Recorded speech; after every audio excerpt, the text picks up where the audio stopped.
Today, I'm going to share with you how to ace the new LSAT writing sample if you're taking the LSAT in 2025 or beyond. We'll go over what's new, how you can approach the section with confidence, and what law schools are looking for. For those who don't know me, my name is Steve Schwartz. I've been teaching the LSAT since 2005, and I personally increased my LSAT score from a 152 to a 175. Now, LSAT made some big changes to the LSAT writing sample in 2024. It's now the argumentative writing sample. And so what this means is that a lot of the older materials about LSAT writing are outdated and don't reflect the new format. Additionally, the writing sample is more important than ever before because law schools really do now need to be able to see how you write without a law school application consultant, and more importantly, more recently, without using AI chatbots like ChatGPT. It used to be that only the 1%ers could afford application consultants, which cost thousands of dollars, but now access to high quality editing and proofreading is democratized with free AI chatbots. And so what this means is that the writing sample is law school's only chance to see what your writing ability is actually like without any outside help. They're looking at your ability to organize and express ideas clearly. They're looking to see whether you can construct a logical, coherent argument and how good you are at grammar. Of course, the good news is that this is not going to be a make or break part of your application. If you have major issues with it, if there's a major difference between this and your application essays, that could be a major red flag. But if you can do reasonably well on this, you're showing you've got the skills to communicate clearly and effectively. By the way, LSAC has indicated that in the future, at some point, they are going to make the writing sample scored, but that is not the case for at least this admissions cycle through June of 2025. So how do you succeed at the LSAT writing sample? First and foremost, be clear and be concise. Keep your sentences straightforward, no run-ons, no long-winded explanations. Don't try to use big 5-syllable words where you're not really sure what they mean. There's nothing worse than using a big vocabulary word the wrong way. Keep your sentences short and sweet. Secondly, follow the instructions. Use the provided source material to support your argument.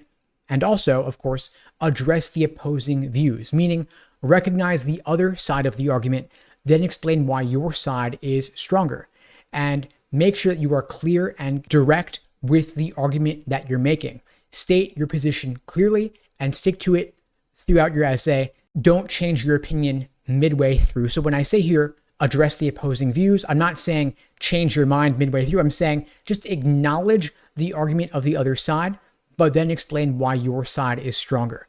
So let's get into an LSAC provided example here. They shared a sample prompt. By the way, this is available in Law Hub if you want to take a look at it. I'll summarize it for you here. The topic here is about the purpose of college. Should it focus on preparing you for your career, or should it serve as a broader exposure to the liberal arts? And the prompts here, the source material is giving you different perspectives. One of them is arguing for the career focus. The other is focusing more on the value of a broad liberal arts education. And then others still focus on more on the societal impacts. And so your job here is pick a side, use the material provided to back up your argument, but also acknowledge the counter arguments.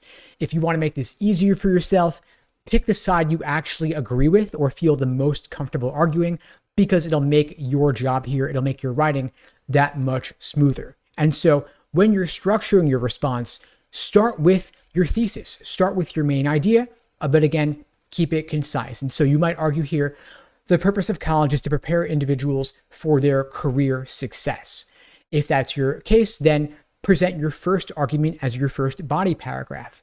Then present another reason, another argument in favor of this, another piece of evidence as your second paragraph.